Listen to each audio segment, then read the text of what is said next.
masuk ke dalam tempat tidur, action di dalam selimut, dilecehkan. Dilecehin gimana tuh? Tangannya masuk ke organ kita, kemaluan kita, dia pegang, dia remes, dia apa. Nah itu kan hal yang menurut aku kurang ajar ya. Iyalah. Tapi kita mau berontak gimana? Dia senior.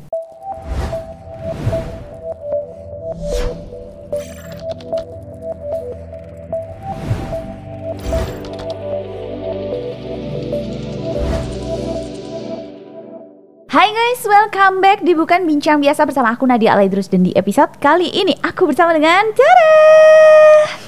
Halo. Halo. Jadi beliau ini adalah Ksania Velova guys. Jadi mungkin nih kalau generasi aku nih millennials pasti nggak asing lagi sama muka kamu kak. Karena dari dulu itu udah sering banget aku lihat ya kayak di sinetron ya kan, di stasiun TV yang ya famous banget lah. Emang dirimu itu memulai karir dalam dunia acting tuh dari tahun berapa? Kalau dunia acting itu dimulai dari tahun 2017 sudah hits ya. Tapi kalau untuk warawiri di media, catwalk dan nyanyi itu dari umur 7 tahun. Ya ampun. Tapi ya mungkin nih teman-teman nggak nebak umur dia berapa. Aku aja tuh kaget, tapi karena aku tuh sebelumnya kak, aku tuh ngelihat biodata dirimu aja dulu gitu di Google. Terus aku kayak kalau misalnya aku lihat dari mungkin foto-foto di sosmed gitu kayak oh gitu kan, oke lah gitu, memang maksudnya kelihatannya sesuai. Tapi pas ketemu aslinya, ya ampun, muda banget gitu. Ini tips awet mudanya apa? Jadi aku punya tips awet muda, padahal tanpa botox, tanpa perawatan ya. Iya. Itu selalu setiap kesedihan aku self healing. Self healing. Ya, aku utarakan walaupun dengan tembok. Hah? Gimana tuh? Jadi setiap dapat musibah, ujian, baik orang jahat maupun kesedihan apapun, aku benar-benar utarakan apa itu. Jadi tidak ngebatin sampai dipikirin gitu. Kemudian saat aku bertemu dengan orang lain adalah suatu kenikmatan untuk menghibur orang lain.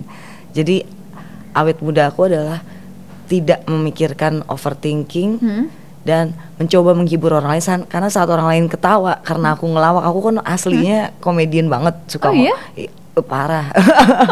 Gak kelihatan ya. Terus? Ya jadi kalau artis-artis tahu Ksania Velova itu pasti dibilangnya wah koplak tuh katanya. Nah itu sebetulnya adalah salah satu jenis self healing aku untuk menghibur diri aku sendiri. Padahal aku terluka gitu. Nah ternyata dengan self healing itu aku jadi alhamdulillah di umur sekian aku nggak gampang sakit, kerutan nggak ada. Iya loh. Kok bisa sih? Bahkan alhamdulillah di umur 41 tahun ya, boleh dicek normally people itu sininya tuh pasti agak kendur ya. Iya lagi. Iya dong, kendur dan berkerut. Alhamdulillah subhanallah Allahu akbar, aku nggak punya kerutan dan nggak kendur sama sekali. Wow. Ya. Ada makanan khusus atau olahraga khusus? Nggak ada.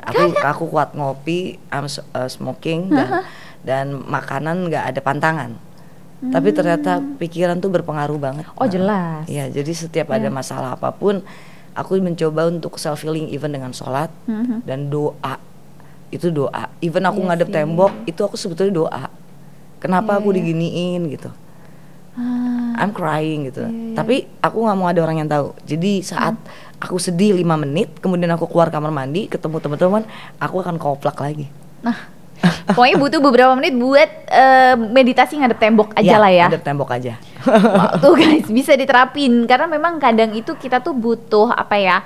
Butuh melampiaskan emosi ya kan. Even misalnya pun cuma hanya sama tembok gitu ya. Karena kadang kita sama temen, let's say kita tahu dia baik atau nice, tapi pada saat kita menceritakan kesulitan kita dan itu nggak waktu yang nggak tepat ya, bukan yang kita dapat feedback yang baik, yang ada malah kita disalahin, lo kayak sial mulu, itu paling gak enak loh. Iya sih benar.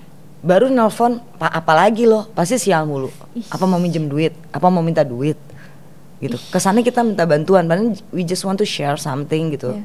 Come on gitu, gue butuh support aja gitu. Iya. Even just Ksania lu bisa, itu doang tuh nggak bisa. Jadi akhirnya 41 tahun gue hidup cuman bisa ngomong sama tembok yang paling baik karena temboknya itu selalu ada buat gue. Good listener ya. Yes. Iya sih. Iya sih Kak, tapi oke, kita balik ke your career Yes. ya, karena aku tuh sangat tertarik karena ternyata dirimu itu adalah pemeran antagonis terbaik. Ya, alhamdulillah. Wow, gitu kayak padahal muka kamu kan nice banget gitu. Iya. Aku ngelihat mukanya tuh kayak kalau orang Jawa ngomong mas someh ya. Iya, heeh. Kok bisa jadi pemeran antagonis terbaik itu gimana gitu? Ya, jadi awal mulanya tuh sebetulnya awal mulanya aku syuting itu di kecil-kecil jadi manten, Hah? lebih ke komedi, ada jahat sedikit pun juga. Terus Joy dan Jay juga lebih ke komedi. Iya. Cuma mungkin saking centilnya aku dan ekspresif, Hmm? jadi setiap casting disuruh dalam 5 detik berubah-berubah, coba sedih, coba sedih, coba marah, coba ini di mereka bilang garis wajah aku tuh lebih ke antagonis gitu. Oh. Nah, akhirnya ada salah satu PH nanya, kalau lu jadi antagonis utama, ini peran utamanya antagonis nih. Dia bilang, tapi ini dikubur hidup-hidup tanpa stand in. Ya, di kuburan beneran gitu. Kemudian lo harus guling-guling dari atas bukit sekian-sekian, dan itu banyak banget kejadian-kejadian yang menurut aku untuk wanita ya, Iya. itu pasti nggak akan ada yang mau ambil. Dan kebetulan karena aku inget beras habis, Iya. inget bayar kontrakan, inget anak, dan I'm a single fighter gitu, and no one can help me selain diri gue sendiri. Gue berpijak di bawah di kaki gue sendiri, dan gue nggak tahu gue mau ngapain. Gue nggak suka yang tawaran-tawaran yang mohon maaf yang ibaratnya emang banyak uang tapi harus ngejalanin itu seperti yang negatif gitu ya. Gue putuskan untuk I'm ready, gue coba. Dan saat gue coba, Allah Maha Besar, mungkin itu ada malaikat-malaikat, gue nggak terserah percaya apa nggak, cuman masuk ke kuburan itu digigit kelabang atau segala macam itu, I don't feel anything. Jadi dirimu digigit kelabang. Udah masuk ke bagian dalam, karena aku pakai kebaya ya, dan itu ditaruh di kuburan ya. Sorry, maksudnya dirimu dalam liang kuburnya Ya, itu kemasukan hewan? bukan cuman kelabang, ada banyak banget binatang di dalam kuburan itu. Di Dan- dalam liang kuburnya. Iya, tadinya nggak ada, cuman ternyata dikeluar dari dalam, dan aku kan dikubur dalam 10 menit gitu. Itu benar-benar menjalar. Aku cuman bisa bilang, ya Allah tolong aku cuman berjuang buat anak. Ya Allah tolong aku, cuma itu doang. Dan itu sama sekali nggak ada bisa, nggak gigit, nggak sakit, nggak apa. Padahal yang lain banyak yang kemasukan, digigit apa, tapi aku nggak. Allah mah bisa menolong aku. Bentol-bentol gitu. Nggak ada. Sampai detik ini kemasukan setan pun nggak pernah. Alhamdulillah Allah menjaga aku. Mungkin karena niat dan tujuan ya. Iya. untuk Mungkin ibaratnya tuh jin yang ada di situ juga pas ngelihat, ya kasihan gitu. apa? Iya lagi. Ya banyak hutang nih. Iya sih. Tapi berarti dengan perjuanganmu ya, selain ya maksudnya dirimu deserve untuk mendapatkan bayaran gitu ya. You deserve untuk dapat dirimu dapat apa? Penghargaan apa? Alhamdulillah untuk sebagai talent iklan kan itu komedi ya. Di situ salah satu iklan aku yang nyanyi soundtracknya, Iya. dan aku yang jadi tetangganya, aku juga jadi main talentnya, kembaran gitu. Itu komedi gitu jenisnya. Itu luar biasa ya, tag-nya berulang-ulang dan pedes sampai sakit perut itu. Alhamdulillah aku mendapatkan penghargaan dari iklan itu sebagai iklan terbaik ya. Dapat piagam bronze untuk iklan. Waduh, aku Ada lagi di, nggak tahu. ya, dan masuk branding in Asia gitu. Nah itu kemudian untuk FTV, alhamdulillah yang aku perankan juga FTV tersebut mendapat FTV terbaik untuk Panasonic Cobel Award. Mantap. Tapi memang ya maksudnya perjuangan proses itu tidak akan mengkhianati hasilnya gitu. Ketika kita itu memang bersungguh-sungguh di bidang itu dan kita kayak fight for it, ya akhirnya mendapatkan apa yang kakak mau nggak sih selama karena ini? kalau dari yang udah aku jalanin bertahun-tahun menjadi aktris kayak main talent, penyanyi atau apapun itu, kalau lo total dan gak ada tujuan karena satu, sorry banget, gak ada tercampur karena uang, pengen terkenal, pengen cantik dan apapun embel-embelnya, seninya murni, itu akan membuahkan hasil. Iya sih benar. Serius. Tapi kalau lu pengen terkenal, lu pengen duit di dalamnya, ada tercampur, acting lu akan nggak berasa. Benar. Pasti orang lihatnya kayak sekelebat. Tapi kalau lu bener total, itu lupa tuh sama duit, lupa sama utang, lupa sama anak, lupa sama segala. Itu bener-bener total lu masuk. Mau itu apapun adegannya, mau itu cuman iklan, mau itu cuman ekstras apapun, pasti lu hasilnya luar biasa. Gue pernah sering gue jadi ekstras. Ekstras dibayar berapa kah dulu? Dulu gue pernah dibayar berapa ya? Kebetulan waktu itu ekstras itu iklan ya. Jadi lumayan lah. 2 juta. Oh itu gede lah ya. Iya, ada juga 700, Iya, iya. 500, ya 500 lah. Karena itu jenisnya kan film, iklan gitu. Berarti dirimu ekstras yang bagus lah. Akunya memposisikan bahwa even gue ekstras, tapi gue harus bagus. Iya betul gitu. sih. Even gue cuma lewat doang. Iya. Tapi banyaklah keluh kesah yang terjadi dalam dunia as a actress gitu ya, as a actor gitu ya. Kalau dirimu sendiri pernah mengalami apa ya, suka dukanya gitu, mungkin asam pahitnya itu apa aja Kak? Alhamdulillah sampai detik ini masih di entertainment, masih bisa acting, masih bisa nyanyi, masih bisa iklan, model, apapun itu. Tapi kalau ditanya suka duka, sukanya itu pasti banyak ya. Bisa punya banyak temen, bisa banyak fans, bisa punya banyak karya, dikagumi orang lain gitu ya. Dan setiap ngeliat televisi sampai detik ini di Indosiar masih ada gua, di mana-mana masih ada gua gitu, kayak berasa wow, I'm something. Wow, I'm good gitu ya. Anakku juga bangga, siapapun bangga. Tapi dukanya adalah, apakah kalian tahu gitu, bahwa menjadi seorang aktris apapun perannya di hidup gua di Indonesia, balik lagi, mau lo bisa dikubur hidup-hidup, mau lo bisa acting, maaf ya, makan kotoran sendiri, kalau lo nggak punya sensasi dan lo nothing, bukan anak siapa, bukan pacar siapa, lo nggak punya, maaf ya, mobil mewah, lo nggak bisa punya tas bermerek, atau lo lo nggak punya berita apapun gitu, yang gimmick gitu, lo nothing. Iya sih. Itu kesedihan gue sampai detik ini gitu. Apakah kalian tahu gue makan? Apakah kalian tahu beras gue habis kontrak? Apakah kalian tahu gue diusir apa nggak dari kontrakan gitu? Kayak nggak ada kesempatan untuk kami gitu, seniman-seniman yang totalitas tanpa sensasi gitu. Kami mampu tapi nggak dikasih kesempatan dengan alasan banyak hal gitu kan. Setiap ditanding, casting, padahal insya Allah acting aku sudah cukup sesuai dengan yang mereka butuhkan. Tapi tiba-tiba masuk ada artis yang sensasinya luar biasa tapi nggak bisa acting, terkalahkan gitu. Iya sih. Dan sampai detik ini nggak ada yang mengangkat kami. Makanya luar biasa, salah satu podcast yang luar biasa, Nadia, saya salut gitu. Kalian mau menghubungi saya gitu, saya doakan semoga Nadia sehat, podcastnya terus berkembang, lancar, maju, karena Amin. Aku seneng banget bisa datang ke sini. Aku mau menginspirasi anak-anak zaman now, bahwa kalian jangan takut untuk berkreasi, berkarya, walaupun kalian mungkin melihat, tapi buktinya Kasania bisa segala macam, udah ngajar acting segala macam, buktinya sekarang apa? Dilupakan, tidak diberi kesempatan, utang makin banyak, mungkin kami nggak makan, mungkin kami sampai ngemis, dikatain orang, dihina orang, itu duka kami gitu, bahwa kami tidak diingat.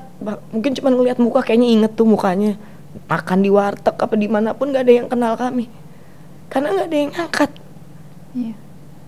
Kami nggak pernah dipanggil untuk prestasi kami gitu. Yang dipanggil boleh dilihat kan di televisi, kasus gimmick yang memalukan. Tapi kami, apalagi perempuan ya, harusnya di Indonesia itu bisa ngelihat wanita-wanita yang berkarya dengan mandiri tanpa membuat sensasi buruk gitu. Berjuang buat anak-anaknya, kita menginspirasi bahwa acting tuh seperti ini, bernyanyi begini gitu, tanpa harus, maaf ya, nyogok, tanpa harus bikin sesuatu yang brutal, masuk penjara dulu baru bisa. Iya. jadi pelakor dulu gitu. Kayak aku di sini mau bilang gitu bahwa ayo anak-anak generasi sekarang yang punya bakat, jangan takut, jangan malu. Mari kita rubah Indonesia ini menjadi sama kayak negara maju ya, bahwa menghargai seniman, ditayang ulang tuh ada bayarannya gitu loh. Iya ya, ini sering ditayang ulang tapi nggak ada bayaran. Satu Indonesia mungkin taunya seorang Sania Velova ini kaya raya ya, karena pagi siang sore malam tayangan saya selalu diulang. Tapi apa kalian tahu itu tayangan ulang, ya kan? Iya. Dan di Indonesia juga apakah tayangan ulang dibayar? Kan enggak gitu. Jadi banyak hal lah suka dukanya, dan belum lagi dengan para pemain-pemain, maaf ya, pemain-pemain baru yang nggak ada attitude-nya, acting nggak bisa, datang terlambat, nggak baca skenarionya, kemudian mereka tidak menghargai kami, cuman karena saya naik ojek kami dihina gitu ya, diomongin gitu, atau perlakuan para kru dan yang lain yang membeda-bedakan karena lu nggak punya apa-apa gitu. Bayaran juga sama, ya kan? Seperti itu sih. Justru kalau di luar negeri kan, kalau kayak Anthony Hopkins, Johnny Depp semakin tua semakin naik ya harga. Kalau di Indonesia kami ditawar, take or leave it. Nah, terus di mana letak kami berkarir dari nol? Iya. Kalau sekarang udah sampai di posisi ini, contreng biru sudah diberikan, IMDb saya udah masuk internasional, semua sudah udah memberikan apresiasi bahwa saya patut untuk dihargain, tapi ternyata harganya nggak bisa, harganya makin turun, bahkan apa boleh buat, demi saya makan saya harus ngambil jadi ekstras. Iya sih. Itu sih sedihnya. Tapi ada nggak kejadian yang paling melukai dirimu sepanjang mungkin ya dalam saat casting atau saat saat syuting gitu? Inilah jeleknya kalau kita jadi wanita, percaya nggak percaya ya, kita syuting dilecehkan, itu sih. Maksudnya? Ya, ada beberapa lah, saya nggak usah sebut nama, lawan main yang misal contoh ada adegan di dalam tempat tidur ya, pakai selimut ya, lu bisa rasain gue nih Nat, sebagai perempuan Nat, lo juga ibu kan, lu cari duit kayak gini kan supaya lo nggak cari duit yang macem-macem. Iya. Tapi ternyata apa boleh buat, masuk ke dalam tempat tidur, action di dalam selimut, dilecehkan. Dilecehin gimana tuh? Tangannya masuk ke organ kita, kemaluan kita, dia pegang, dia remes, dia apa. Nah itu kan hal yang menurut aku kurang ajar ya. Iyalah. Tapi kita mau berontak gimana? Dia senior, atau dia orang di situ yang ya tadi saya bilang punya kuasa, punya harta, sedangkan balik lagi walaupun peran saya mungkin di atas dia di situ, tapi kan aku bukan siapa-siapa gitu loh. Iya. Aku nggak punya sensasi, aku nggak punya siapa-siapa gitu. Walaupun mau dibilang gua A, B, C, tapi tetap aja kalau gua berontak pasti dia yang menang, dan nggak ada bukti juga gitu. Padahal harusnya adegannya nggak seperti itu kan? Kan itu di dalam selimut ya, cuman adegan tidur ya. Jadi hal terjadi, misalnya aku tampar pun aku akan di blacklist. Iya sih. Karena balik lagi dia orang lama, dia something, dia punya uang, laki-laki lagi. Kita perempuan kalau dibilang kita yang gatel gimana? Iya.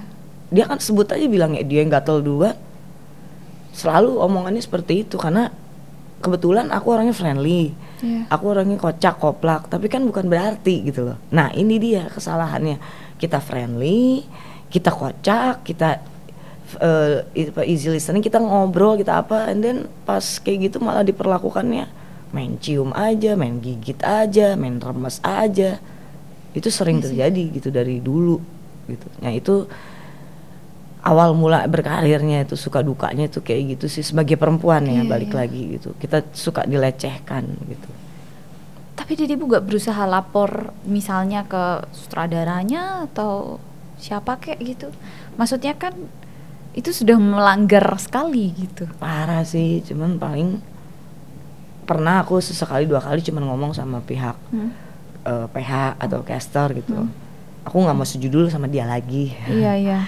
Ditanya kenapa, aku nggak mau terlalu jelek, aku tidak mau matiin rezeki orang ya. Dia juga punya anak, mungkin dia juga punya istri atau dia punya tanggungan.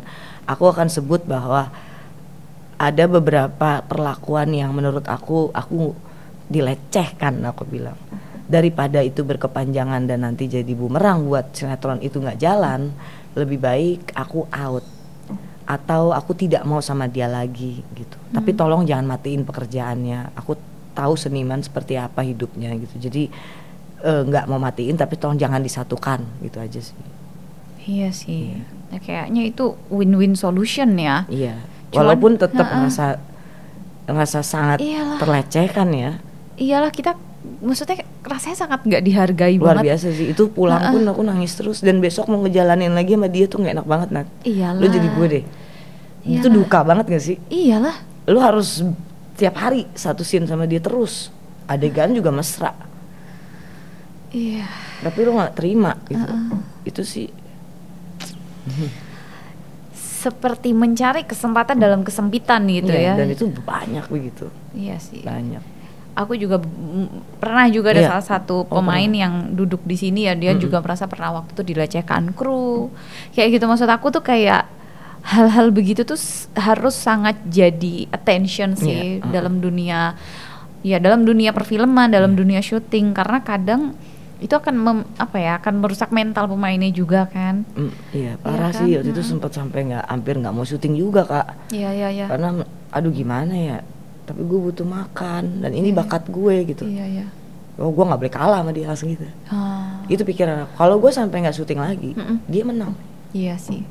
Dari situ gue ngebuktiin diri gue bahwa dengan balik lagi contreng biru lah, IMDb lah, pengakuan dan segala macam, ternyata itu yang bisa bikin sampai detik orang segen sama gue. Iya, Kak. Bukan dendam sih, cuman jadi kayak berasa termotivasi. Orang ngeliat gue walaupun lo orang langsung, tapi lo juga ngeliat gue juga nggak enak sama Sania gitu. Iya sih. Dulu gue nggak bisa, pasti dilecehin. Ya, kadang kita harus membalas itu dengan suatu pembuktian ya. Itu adalah salah satu motivasi aku untuk maju. Dan dari situ aku jadi galak, Kak. Terserah sih mau ngomong apa, cuman kalau ada kurang ajar, aku akan langsung to the point. Ngapain lo? Gitu. Parah, Sania kayak laki. Iya, gue transgender. Ngapain lo? Gue sebenarnya bukan cewek gue. Bodoh amat ya kan. Gue mendingan bikin tuh para pemain laki-laki yang hidung belang, mereka jadi jijik, takut, segen sama gue, daripada gue bikin mereka horny. Iya sih, bener banget sih. Ya aku kapan-kapan mau begitu dah. Apa lu? Gue transgender. Iya. Karena kita merasa sebetulnya dalam posisi terancam, Kak. Iya. Jujur, gue ngelakuin itu dalam posisi terancam. Gue takut gitu loh. Gue di kamar sendirian, gue berbulan-bulan syuting sama dia di luar kota. Ya nggak sih, adegan juga masuk ranjang. Ada adegan mesra mungkin. Iya. Takut malam diketok, apa kabar? Iya benar. Jadi apa boleh buat, cuman itu adalah cara gue ngelindungin diri gue sendiri. Jadi galak. Pertama jadi galak, kedua jadi bisa bilang gini, lo berani bayar gue berapa? Ya kan? Iya. Nah, orang kan langsung mikir, berani bayar gue berapa lo megang-megang? Punya duit emang lo? Kan gue gituin. Punya duit juga buat bini lo kan? Udah pokoknya gue cecer enak gitu. Jadi gila sekalian gue akhirnya. Tapi anyway, sometimes yang melakukan hal-hal seperti itu, apakah mereka itu sebenarnya sudah punya istri? Udah. Dan tampak luar biasa. Maksudnya kayak gimana tuh? Cinta sekali sama istrinya. Bahkan lebih ke agamais, ya kan? Kayaknya agamis. Ya agamis banget gitu. Jadi makanya gue agak mau muntah gitu ngeliatnya ya. Padahal perlakuannya nggak cuma gue doang yang digituin, banyak. Maksudnya talent cewek yang lain gitu ya? Yes. Nggak bisa lihat cewek cakep dikit udah gitu. Tapi ya itulah mungkin, tapi gue yakin di seluruh dunia pasti ada kayak gitu sih, Kak. Iya namanya sih, kita perempuan nih kagak usah di dunia entertainment, nih nggak di kantor juga begitu, pakai rok pendek dikit, pak, iya lagi. Sekretaris dikit, pak, kan, di kayaknya mau belanja di pasar aja juga tiba-tiba ada aja kan yang nempel tuh, ya kan. Iya lagi. Kayaknya memang gitu deh, perempuan tuh sering jadi korban pelecehan seksual sih. Itulah kenapa kemarin banyak yang demo untuk segera disahkan kan RUU-nya. Oh, belum ada ya? Nggak tahu, aku kayaknya udah deh. Nggak ada, entah baru entah gimana gitu. Iya. Anyway, Kak, aku ada pertanyaan yang mungkin sedikit pribadi, kalau aku boleh bertanya gitu ya. Karena kemarin aku kepo gitu kan. Kepo umur sih. Awalnya mau kepo umur gitu, tapi kebaca yang lain gitu. Karena ternyata itu tadi yang aku bilang, wih 40 tahun begini nih, gue harus nanti harus menua 40 like kamu juga. Amin. Gitu kan. Ternyata Denimu tuh adik kandung dari Barbie Kumalasari. Oh iya. Itu benar? Ya, jadi aku sama Barbie Kumalasari beda 1 tahun. Dia tahun 82, aku tahun 83. Satu bapak satu ibu kandung, kami berdua aja. Jadi bener-bener ya adik dari satu bapak dan satu ibu? Iya, ada lagi adik lagi dari pihak mama, tapi dari papa yang lain satu. Jadi kami bertiga. Nah, berarti kecil bareng dong sama Kak Barbie? Oh iya, dari lahir bareng, kita banyak menjalani main atau susah senang sama kakak aku sih. Manggil apa? Sari. Oh, Sari. Karena setahun doang bedanya. Oh, oke. Jadi kayak temen ya. Iya. Terus mungkin mulai hidup masing-masing gitu. Itu di umur berapa? Jadi aku tuh nikah di umur 18 tahun, 19 tahun tuh udah nikah. Muda sekali. Nah, kemudian pas lulus SMA, di SMA pun juga aku udah keluar dari keluarga, jadi aku ngekos gitu ya, sekolah semua, kerja sambil sekolah sambil kerja, kuliah sambil kerja, langsung ketemu sama mantan suami, nikah 14 tahun loh pernikahan. Oh, lama juga ya. Itu udah mulai kehidupan masing-masing, punya anak 2, terus aku juga keluarga yang sakinah mawaddah warahmah selama 14 tahun itu tadinya berada cukup, dan kakakku juga punya kehidupan sendiri. Di situ udah mulai jarang bertemu, tapi dalam 1 tahun itu pasti ada kayak lebaran atau apa ngumpul dekat-dekat baik gitu. Sampai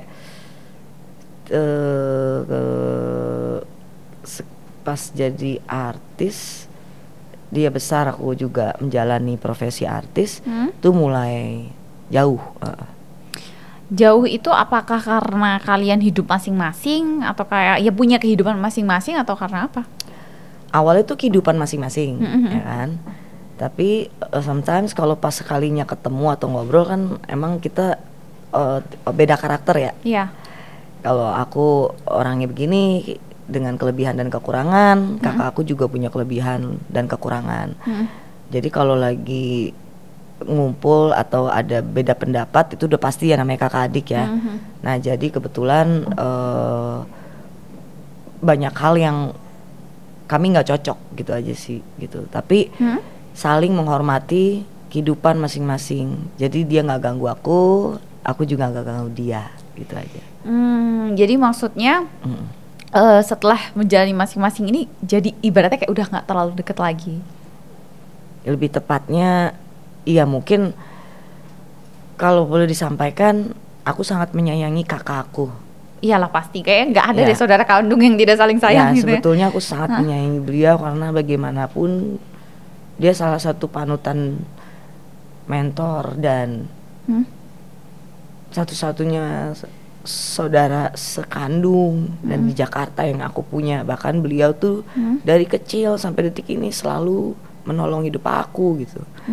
Bahkan pernah nih maaf ya jadi cerita, dulu aku pernah waktu SMP pas pulang dari sekolah, aku jalan di pinggir jalan, kaki aku ditabrak mikrolet, kelindes, dan dia nggak mau, si supir ini mabok, dia nggak mau lepas bannya dari kaki aku. Di terminal itu aku ingat, aku teriak-teriak, tolong, dan dia ketawa gitu kan supirnya. Kaki aku udah ya bisa bayangin kelindes mobil mikrolet gitu kan. Dan aku tuh kurus banget waktu itu.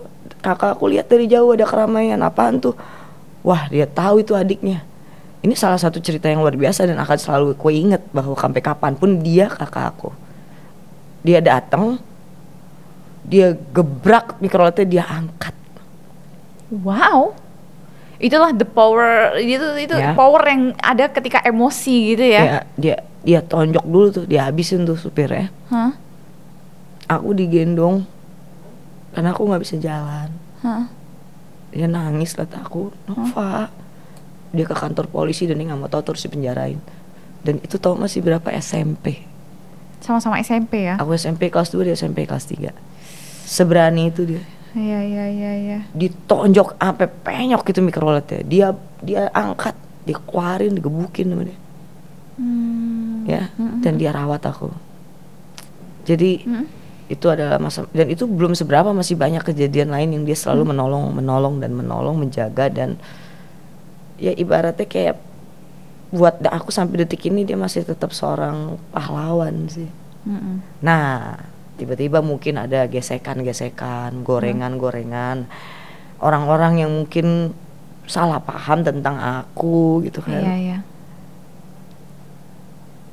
Namanya juga kita hidup di titik terendah, semua orang pasti ada ya. Pasti. Apapun akan kita lakukan untuk bertahan dan menyambung hidup kan. Apalagi aku punya 2 anak dan aku single fighter. Iya.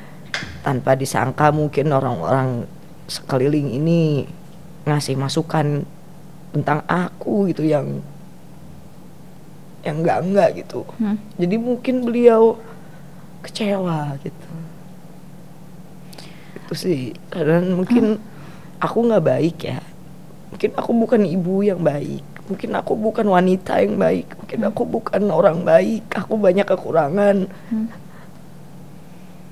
Tapi bagaimanapun aku adikmu gitu. Iya sih. I need your help. Aku butuh bantuan gitu. Cuman pengen bilang kalau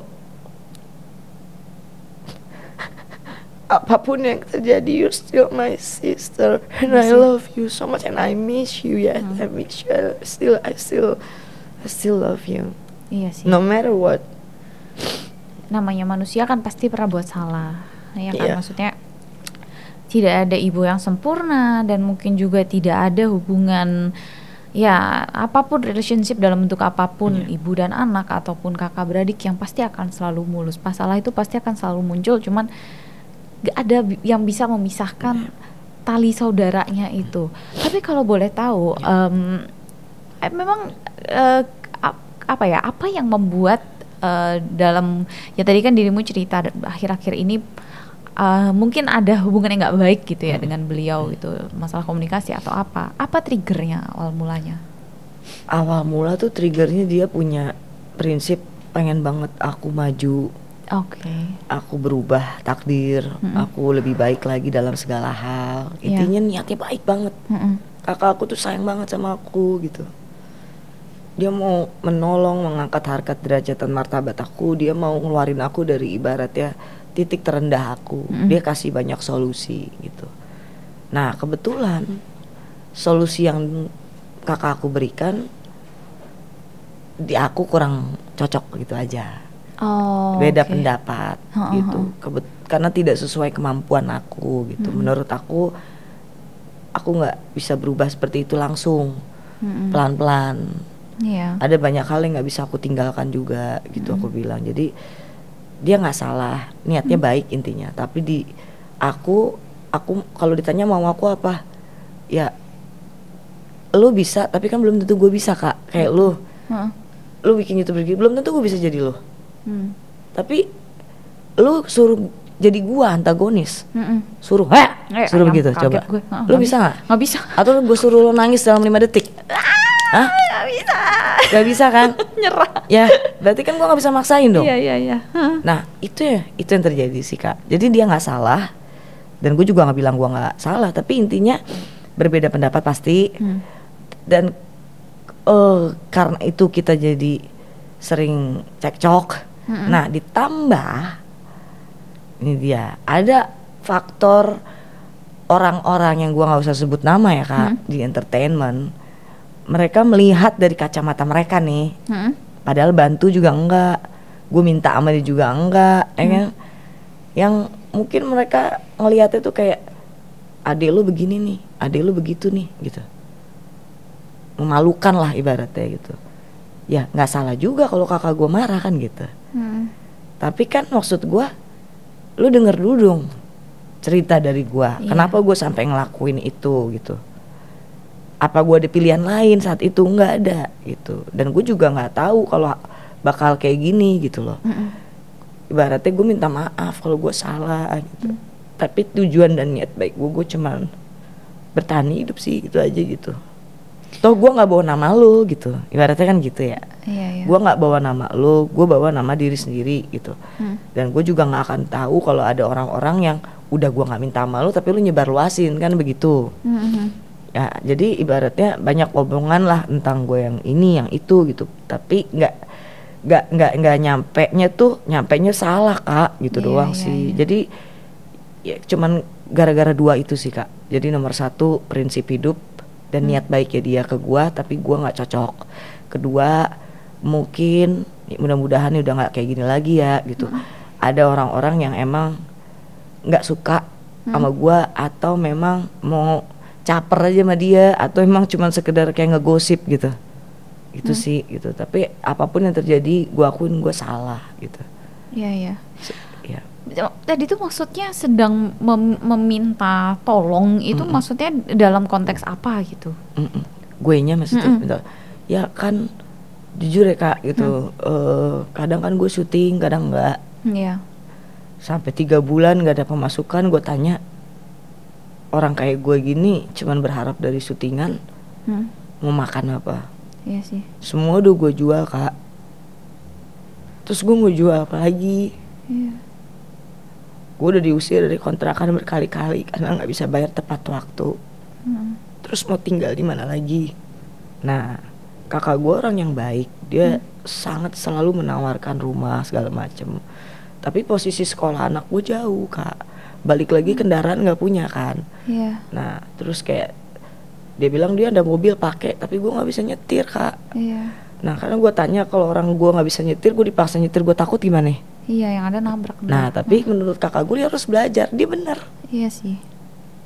Lo nggak bisa dong naik Grab mulu, lo nggak bisa. Iya, contoh seperti itu. Jadi memang dia nggak salah Kak. Iya, gitu. Cuman gue emang nggak bisa Kak nyetir mobil, gue takut karena gue pernah kecelakaan gitu. Bahkan anak gue pernah masuk Metro TV Kak, masuk semua berita waktu itu. Karena? Kecelakaan terbalik di depan Setiabudi, terbalik, retak tulang. Lu bayangin anakku masih berapa tahun ya?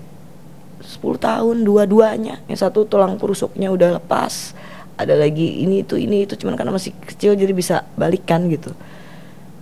Masa dari situ aja gue nggak punya mental Kak untuk nyetir mobil. Bahkan naik motornya kalau dibawa ngebut gue step Kak gitu. Jadi mohon maaf emang gue nggak bisa gitu. Atau gue ngelakuin hal-hal kayak mungkin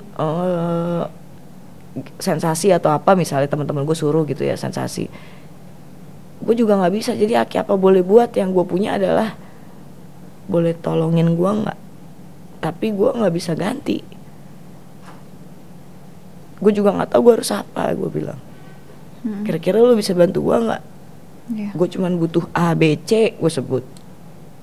Gue bisa kerja, gue bisa apa aja, gue nggak ada yang bisa dijual.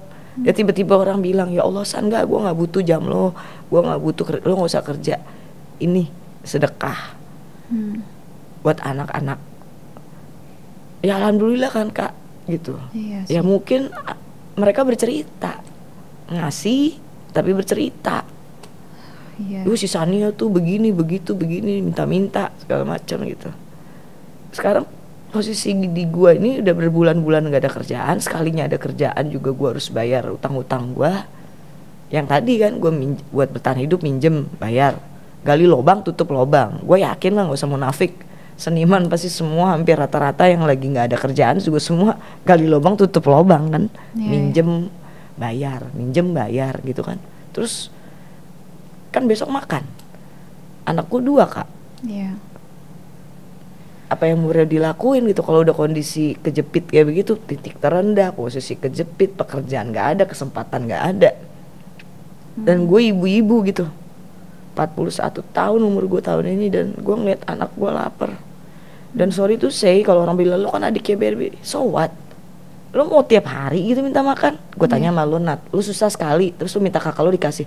Nah kalau lo tiap hari susah, lo mau minta tiap hari gitu? Iya, kita pasti nggak enak juga. Gue kan dia juga punya kehidupan kan gitu ya. Betul. Sekarang satu gue kasih contoh, besok pagi gue WhatsApp Nadia, Nat kalau ada beras, kalau ada ada rezeki sedekah buat gue, bantuin gue dong buat bayar kontrakan atau buat cicil AP, buat ini buat itu misalnya. Sekali lo kasih, aduh kasihan, kasih. Ini kebetulan nih ada uang zakat buat lo. Let's say 100.000. Minggu depan gue WhatsApp lo lagi, Nat. Nat, gue susah. Ya udah kasih. Sampai ketiga kali gue minta lo blok nggak? mungkin nggak blok sih, tapi mungkin aku akan ya udah either diemin atau kayak ya udah sorry gue udah nggak ada misalnya. Nah, kind of that. that's life. Itu yang terjadi kalau lo tanya, lo kan seorang adik ya A, seorang B, seorang C, so what? Even sahabat gue orang-orang, maaf ya, artis-artis papan atas, gue ngemis 1, 2, yang ketiga gue diblok kan gitu. Iya. Dan banyak gue diblok orang. Padahal yang gue minta kan lapangan pekerjaan ya. Iya. Mungkin di acting gue nggak dapet job, di nyanyi gue nggak dapet job, di endorse gue nggak ada, di entertainment mungkin nggak ada. Kan gue bisa mijit. Masa sampai segitunya kak? Gue bisa apa aja gitu. Gue cuman minta lapangan pekerjaan. Kalau emang lo nggak mau ngasih, gue minta lapangan pekerjaan gitu. Sampai gue pernah bilang gitu, kalau kamar mandi lu kotor gue sikatin juga gue mau. Gue bilang apa aja gue mau demi anak gue bilang. Gue naik busway deh gue pergi gitu ya. Jawabannya malah harusnya lu nggak manfaatin gue gitu katanya. Oh iya. Oh iya. Malah ngomong kemana-mana, sisanya cuma mau duit gue doang, sisanya cuma ngemis. I asking you, Nat, what can I do now? Iya, iya. Lu mau kerja kantoran, lu tahu umur gue berapa? Kerja kantoran bisa gitu, jadi apa gitu? Gue udah stuck di entertainment, Nat. Iya. Ngelamar kerja, baru lihat umur, lu tahu kan? Ya, lihat lulusan, ya diploma. Ya, bahasa Inggris gue bingung, komputer gue bingung. What can I do now? Terus jawaban orang-orang apa? Ini yang gue selalu temuin. Makanya kawin sama orang kaya, nikah sama orang kaya, cari gadun atau jadi simpenan. Ya, ya. Nah balik lagi tadi gue bilang, Prinsip. lu disuruh nangis 5 detik kan nggak bisa. Ya, ya. Lu disuruh teriak ke gue tadi nggak bisa. Itu hal yang gue nggak bisa. Dan kita juga punya prinsip nggak sih? Selapar-laparnya perut kita nggak mungkin melakukan hal yang negatif. Mungkin I don't know ya. Nauzubillah min zalik. Gue cuma bisa bilang itu. Kalaupun gue harus melakukannya, Nat. Ataupun kau blow up, ataupun apapun. Karena keras banget hidup, Nat. Iya sih. So gue cuma mau bilang untuk kalian para istri, kalian anak orang kaya, kalian yang punya pekerjaan mungkin lagi stripping atau menjabat sekarang, syukurin itu. Karena kalau lu udah di posisi gua, ngemis pun susah. Iya sih. Mau bunuh diri pun gue tahu di agama gue akan masuk mana gitu. Tapi yang gue paling nggak kuat, gue mah nggak makan nggak apa-apa, Nat. Yang penting anaknya. Tapi pas gue ngeliat anak gue kelaparan ya, Iya sih. gue rela ngelakuin apa aja, Nat. Dan gue nggak butuh judging manusia karena gue tahu Allah ada. Kalau ditanya di mana Allah, gue tahu dia lebih dekat dari urat nadi gue. Tapi ujian yang gue jalanin saat ini, Nat, I don't know how. Allah selalu tolong gue even cuman berapa perak. Seenggaknya yang gue syukurin dari semua ujian hidup gue sampai gue di titik sekarang terendah, Nat. Rekening lo 0, utang lo banyak, ratusan juta mungkin, lo ditipu orang, lo diapa-apain orang. Sampai detik ini di titik terendah gue yang gue rasain cuman satu ya, Nat. Gue masih napas, Nat. Iya. Gue masih ketawa, Nat. Dan gue masih bisa ngeliat lo. Gue masih bisa ngeliat anak gue. Dan di situ artinya gue masih ada fungsi dan gue masih punya misi. Let's do it. Try me, it's okay. I'm fine. Give me chance. Dan gue yakin di luar sana ada banyak yang kayak gue, Nat. Iya. Cuman nggak ke blow up aja. Kebetulan ini seorang Nadia blow up gitu. Jadi balik lagi satu kali lagi gue bilang terakhir, Nat. Even gue seorang adik ya A, B, C, bukan berarti hidup gue sama kayak gitu. Kaya mungkin atau sukses. Kakaknya direktur kan belum tentu adiknya direktur. Betul. Bisa jadi kakaknya direktur, adiknya pengemis. Iya. Kalau lo tanya kok nggak dibantu gini-gini, Ya mungkin gue yang nggak mau dibantu, mungkin kakak gue juga jenis orang yang ayo dong Nov, mandiri. So jadi gue nggak mau nyalain siapapun, Nat. Sekali lagi, titik terendah gue ini gue nggak mau nyalain siapapun. Gue introspeksi diri gue seperti apa yang orang-orang bilang. Coba lo, kenapa lo bisa begini? Mungkin gue di masa lalu pernah apa, ya kan? We don't know, atau gue kurang sedekah atau apa. Jadi gue lebih nyalain diri gue sendiri. Walaupun emang gue selalu disalahin sih atas ke titik terendah gue ini. Sumpah, gue cerita sama siapapun, Nat, ya iyalah lo begitu orangnya. Cuman gara-gara kita koplak. Kita koplak, kita friendly. Mungkin kita pernah pacaran, atau kita pernah terbuang, apa kita pernah nikah terus gagal. Terus seluruh dunia ini yang ketemu sama lo bilang, ya iyalah lo begitu. Tapi kalau boleh tahu, mantan suami maksudnya ikut membantu nggak? Karena kan bagaimanapun ini anak-anaknya. Hubungan gue sama mantan suami tadinya baik-baik aja, tapi tiba-tiba kurang baik karena ada balik lagi. Kemauan gue itu kan seperti di pengadilan ya, ada uang, apa namanya, uang santunan lah ibaratnya, buat kewajiban dia sebagai bapak gitu. Let's say misalnya 5 juta ya, 2 anak gitu, jadi 2.500.000 satu bulan. Ternyata itu dia nggak sanggup. Dikarenakan memang kondisinya nggak ada gitu. Gue nggak bisa maksain ya, Nat. Kalau orang nggak ada gimana, Nat? Nah balik lagi, gue juga sering nggak ada kan gitu ya. Nah tapi bagusnya dia masih ada tempat tinggal. Jadi anak misalnya bisa kesana kalau gue lagi nggak bisa. Makanan juga alhamdulillah dia masih ada makanan mungkin dari keluarganya. Ketiga, sekolah, Nat. Iya, sekolah, kuliah berarti sekarang ya.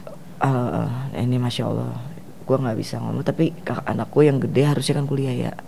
Ya gue nggak ada uang, bapaknya juga lagi nggak ada uang, keluarganya juga lagi nggak ada uang, jadi dia nggak sekolah, gap year dulu. I don't know sampai kapan, tapi insya Allah semoga Allah memberikan keajaiban. Mungkin gue bisa dapet film, atau mungkin bapaknya juga dapet kerjaan, atau mungkin apa gitu. Jadi anakku bisa kuliah sesuai dengan cita-citanya. Nah dia jujur dia sedih sih gitu. Nah gitu, dia nggak bisa kuliah, teman-temannya kuliah semua gitu. Jadi di rumah cuma nemenin gue gitu. Ya sambil kerja gitu kan, bantu-bantu gitu. Cuman ya itu balik lagi ya, dia ngasih biaya buat sekolah, kan ada yang kecil nih yang masih SMA. Alhamdulillah mantan suami masih membantu untuk kalau gue nggak mampu sekolah anak gue. Itu sih luar biasa buat gue. Mungkin buat orang ya kan cuma segitu, berapa sih sekolah cuma 1 juta gitu kan, berapa sih, tapi kan biaya hidup gue semua, makan betul, apa segala macam bisa. Tapi gue nggak hitung-hitungan, Nat. Gini loh, Nat, gue sama mantan suami gue itu kan bikin anak berdua mau sama mau ya. Gue nikah juga gue tahu konsekuensi gue dari awal tahu dia siapa, bagaimana. Tiba-tiba gue gagal dan bercerai, gue cuma bisa lihat baiknya aja, Nat. Dia adalah orang yang pernah baik di hidup gue. Dia pernah mengangkat harkat derajat martabat gue, dia pernah nolong gue. Nggak akan gue lupain, Nat. Jadi saat gue punya anak, dari dia juga kan. Betul. Jadi sampai detik ini, walaupun hubungan kurang baik ya, sampai kapanpun gue nggak akan ngejelekin dia, Nat. Ke siapapun, karena bagaimanapun dia bapaknya anak-anak gue. Dan dia pernah luar biasa menolong hidup gue, Nat.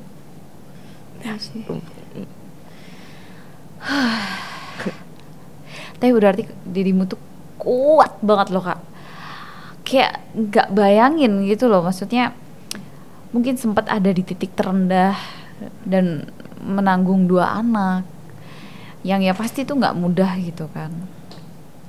Belum lagi mungkin ya berita buruk yang ada di luar sana tentang dirimu, padahal apa yang kamu lakuin semua ini kan bukan buat diri sendiri aja.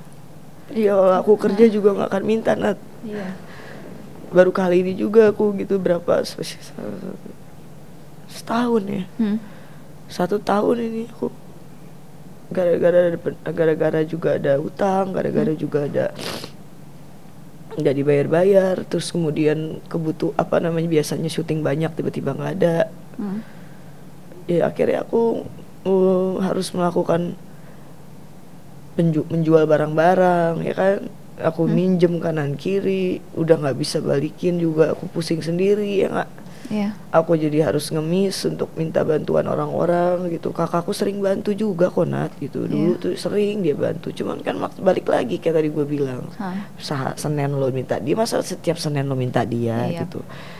Kita kakak adik iya, saling menyayangi iya, saling menghormati iya gitu. Tapi kan gue sadar diri Nat gitu loh. Nah balik lagi, apa yang harus gue lakukan sekarang? Gue berjuang Nat. Jadi ini nih omongan orang-orang tentang gue Nat yang harus gue lurusin. Ya lu gak berusaha katanya, lu cuman ngemis. Lu ngapain kek lah? Gue tanya Nat, mau ngapain? Gue udah coba cari CV kerja kantoran umur gue segini. Iya tapi susah. Gak usah jauh-jauh Nat, gue punya teman banyak ya pengusaha. Mereka punya kafe. Iya. Apa sih salahnya gaji gue nyanyi? Iya. Kagak usah gede-gede. Lihat saya satu kali nyanyi lu dikasih 300. Jangankan nyanyi, gue joget. Ya, gue ngelawak, gue nge-MC segala macem 4 jam gue kasih. Gue tanya dikasih nggak? Enggak. Padahal dirimu menjual jasa ya. Ya padahal temen gue. Dan dia punya kafe. Dia nggak kasih. Jadi balik lagi kalau lo tanya, gue udah coba berjuang, gue udah coba ngubungin semua link gue, tapi memang belum dapat. Nah sekarang balik lagi, ini pikiran gue kenapa gue nggak tua, kenapa gue awet muda. Balik lagi. Setiap lo ngalamin kayak begitu, lo ngemis sama orang, lo minta kerjaan sama orang di saat posisi lo lagi rendah, dan lo dihina-hina orang, atau lo tidak diperdulikan, bahkan lo diabaikan, diblok malah, lo bilang apa coba? Apa? Yang ini salah satu resep awet muda gue di setiap kehidupan, bahwa gue selalu gagal. Alhamdulillah, enggak. Apa? Allah belum mau gue menjadi itu. Iya Nanti Allah masih mau lihat gue masih bisa nggak? Iya. Gue masih bisa nggak? Berarti artinya apa? Coba lagi. Lo pernah ada di Ciki? Kan ada Cikin. Undian ya. Lo pernah pasti gue dapet. Kali ini gue dapet nih. Udah beli 1.000, ya kan? Paling tinggal 1.000-1.000-nya tuh duit lo. Asli. Coba lagi.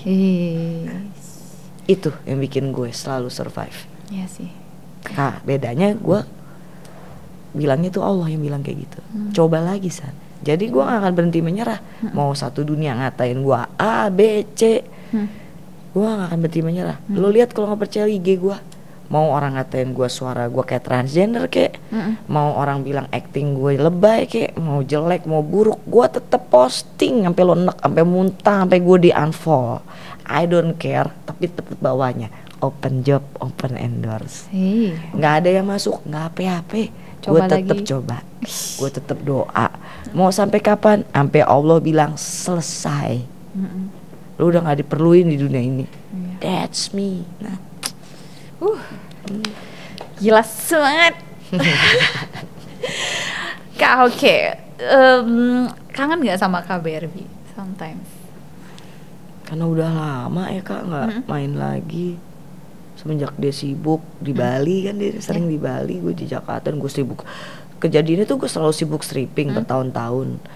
Dia juga sibuk gitu. Jadi kayaknya parah sih, pengen banget ada momen lagi. Terakhir kita nonton bioskop bareng tuh. Berdua. Sama anaknya. Gemes banget. Juga iya. Jadi kita tuh sering pergi dulu tuh kalau ada waktu tuh keluarga dia, keluarga gua gitu. Dia sama anaknya, ponakan gua sama anak-anak gua. Nah satu lagi tuh hebatnya di beliau. Dia tuh kalau ada rezeki dan lagi ada waktu, itu kalau ada anak gua ulang tahun atau apa tuh, dia nyenengin orang.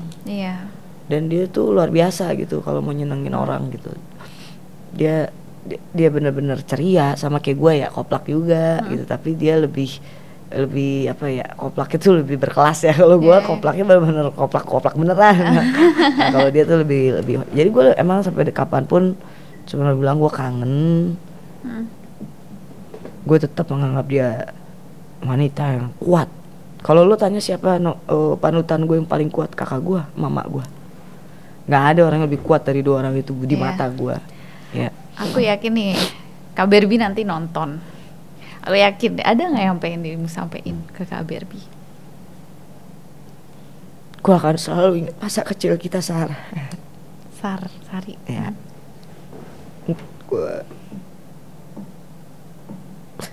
Gue minta maaf kalau gue nggak bisa jadi apa yang lo inginin. Mungkin gue juga bukan adik favorit lo. Gue nggak pintar, gue nggak kaya, gue nggak seperti apa yang lo inginin. Gue gagal terus. Mungkin gue selalu malu-maluin atau apapun yang terjadi. Sesalah apapun gue, sekalah apapun gue. Dan mungkin lo malu punya adik kayak gue. Tapi gue gak pernah malu punya kakak kayak lo. Sampai kapanpun lo kakak kandung gue. Lo selalu jadi panutan hidup gue. Ibu yang hebat, wanita yang kuat. Lo orang paling kuat yang pernah gue lihat. Lo orang yang paling tulus dan baik yang pernah gue lihat. Lo selalu jagain gue dari gue kecil, nolong hidup gue sering, bahkan kita susah seneng. Cuman mau bilang apapun yang terjadi, gue tetap sayang sama lo, Sar. Mudah-mudahan segera ada jalan untuk kalian berdua bisa baikan lagi. Jadi kakak beradik yang seperti dulu pas masa kecil lagi. Oh iya, itu luar biasa. Ya kan, karena aku nggak punya kakak perempuan dan aku pengen banget sebenarnya kayak gimana sih rasanya kalau aku tuh punya kakak atau adik perempuan yang umurnya itu nggak deket. Nggak ada ya? Nggak ada. Jadi laki semua. Jadi kayak pasti seru gitu. Enak. Jadi selagi Kak Sari, Kak Barbie dan dirimu dikasih rejeki itu kan punya kakak perempuan, ya kalau aku akan selalu jaga hubungan itulah. Karena sampai kapanpun ya nggak ada orang lain yang akan bisa menandingi gimana sih kalau kita sama hubungan, maksudnya kan kita nggak tahu orang tua kita hidup sampai kapan ya, sama siapa lagi gitu kan. Jadi ya semoga cepat baikan lagi, cepat jadi jadi sister mate lagi lah. Tapi ya balik lagi Kak, maksudnya setelah dewasa ini gue ngelihat gitu ya, semua orang tuh berubah. Iya sih. Mungkin kakak gue yang gue tahu masih kecil kayak gitu ya kan. Iya. Tapi pada saat mungkin kerasnya kehidupan, juga dia juga punya banyak masalah kehidupan yang harus dia tanganin sendiri. Dia juga mandiri banget kan orangnya, kuat banget gitu. Jadi mungkin saat ngelihat masalah gue itu adalah, come on Nov gitu loh, lo harus, kok gue aja bisa kenapa lo nggak gitu loh maksudnya. Lo harus bangkit Nov. Iya, dan balik lagi ada kan dari pihak gue cuma mau bilang, Sar lo bener, lo nggak salah, apapun yang lo kasih solusi ke gue juga itu bener. Tapi sayangnya saat ini gue belum mampu seperti itu. Karena ada beberapa faktor yang mungkin lo lupa atau lo nggak tahu.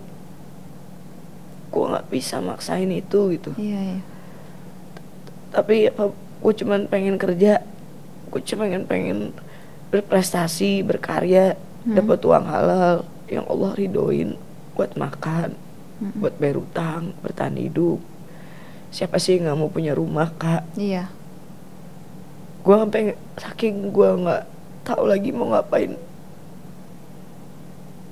bisa beli beras aja udah alhamdulillah. Jadi nggak ada gue niat mau beli motor, apa beli mobil, apa beli apa gitu. Even di luar sana teman-teman yang selevel gue lebih dari gue gitu, punya mobil, punya ini. Kenapa gue nggak punya? Semua orang bilang introspeksi gitu ya, karena emang apa yang orang kasih ke gue segini, gue ya udah. Nggak ada gue nawar-menawar, tapi ada orang bilang gue goblok katanya. Karena emang gue gak, karena menurut gue seniman Kak. Gue nggak bisa gitu tawar-menawar, gue harus segini, begini ya. Itu jelek kayak gue, baik buat orang gue goblok. Tapi mohon maaf, gue nggak bisa dipaksain. Rezeki udah ada yang ngatur kan.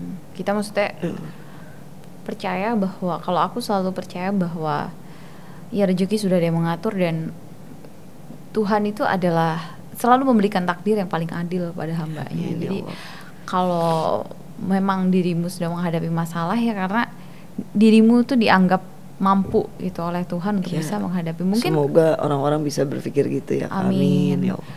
Karena kalau misalnya suruh orang lain yang ada di posisimu nggak mungkin sekuat ini, nggak mungkin masih bisa ketawa, masih bisa jalan-jalan, ya kan? Maksudnya pasti udah ya we never know gitu dirimu sampai kuat dari titik ini dan berjuang demi anak-anaknya. Insya Allah pasti adalah kita nggak akan tahu gitu kan. Allah kan pasti tidak akan memberikan cobaan melebihi dari kekuatan hamba. We never know kalau setelah ini akan ada keajaiban, ya, amin, diberi kelancaran rezeki. Ada satu cita-cita gue Kak. Apa tuh? Saat ini semenjak gue udah turun naik ya, namanya karir kadang gue jaya banget, kadang tiba-tiba gue nol banget ya. Gue cuma punya cita-cita satu Kak sebelum gue meninggal. Ya, apa tuh?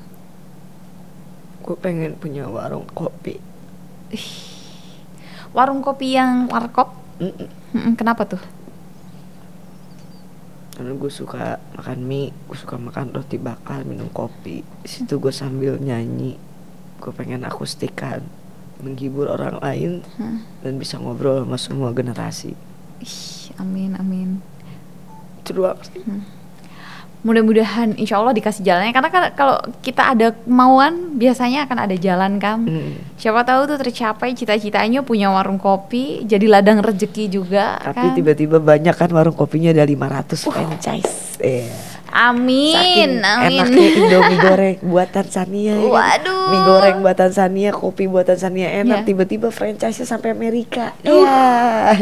Amin, amin, karena biasanya gitu tuh. Yang dicari kan mie instannya ya. Dan biasanya yang enak gitu. Sambil akustikan gitu. Jadi kayak gitu sih Kak. Jadi ibaratnya lu gak ada, lu mau gua ada. Jadi tempat warung kopi tapi kita bisa sharing-sharing sih. Iya sih. Karena memang Gen Z terutama ini perlu dapat wejangan dari generasi-generasi, karena mereka banyak overthinking. Depresi ya. Gue lihat gue lihat kan? zaman sekarang tuh dikit-dikit mereka drama. Itu. Satu, anak zaman now dramanya luar biasa. Kedua, overthinkingnya luar biasa. Ketiga, sibuk depresi. Padahal depresi pas gue tanya, Masya Allah, gimana? Jadi gue itu dia. kagak ada hilal kerjaan nih kan. Tapi anak gue 2 sendirian nih ya kan, mau ngemis udah gue ngemisin semua ibaratnya, mau kerja kagak ada lapangan ya, karena gue udah tua tua umurnya tapi jiwanya tetap muda. Jiwa ini otot gede juga ya ototnya. Iya soalnya angkat kuat. Waduh, nimba sumur, ngangkat orang. Anyway, Kak Sania, thank you so much ini atas ceritanya hari ini. Bener-bener sangat menginspirasi, dan mungkin juga buat teman-teman di luar sana yang sedang menghadapi masalah yang berat ya, selalu ingat kita tuh nggak sendirian, masih ada Tuhan yang Kak Sania tadi bilang lebih dekat daripada urat nadi kita sendiri, ya kan. Dan ya insya Allah Kak Sania juga akan selalu dikelilingi orang-orang baik. Amin, yang akan selalu mensupport dirimu. Amin. Sama-sama Kak Sania, dan juga buat teman-teman yang udah nonton Bukan Bincang Biasa episode kali ini, thank you so much, dan jangan lupa untuk selalu tonton terus Bukan Bincang Biasa bersama aku Nadia Laidrus.